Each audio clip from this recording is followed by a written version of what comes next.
Analysis of the Scream by Edvard Munch. The Scream was painted in the end of the 19th century and is possibly the first expressionist painting. The Scream was very different from the art of the time, when many artists tried to depict objective reality. Munch was a tortured soul, and it certainly showed in this painting. Most of his family had died and he was often plagued by sickness. The Scream wasn't a reflection of what was going on at the time, but rather Munch's own inner hell. It visualizes a desperate aspect of anxiety and apocalypse. The pervasiveness of the motif shows that it also speaks to our day and age.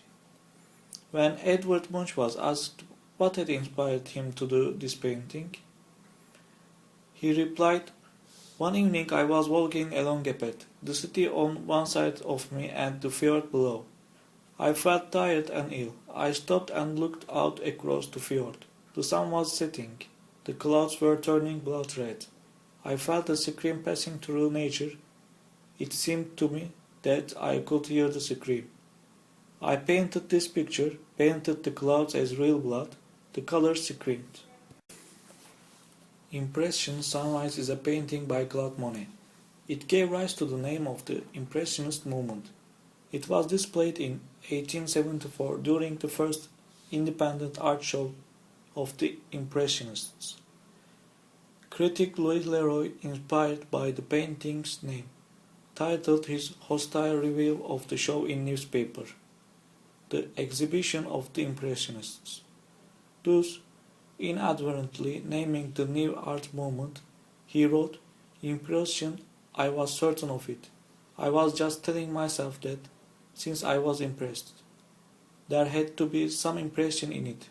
And what freedom, what ease of workmanship. Wallpaper in its embryonic state is more finished than that seascape." But the painting was stolen from the Musée Marmottan Monet in 1985 by Philippe Jamin and Youssef Kimou, but recovered in 1990. Since 1991, it has been back on display in the museum. The saturated version of the painting, "How the Sun is Virtually Invisible Here." Although it seems that the sun is brightest spot on the canvas, it is in fact, when measured with a photometer, the same brightness as the sky. Dr. Margaret Livingstone, a professor of neurobiology at Harvard University, said, "If you make a black and white copy of Impression Sunrise, the sun disappears entirely."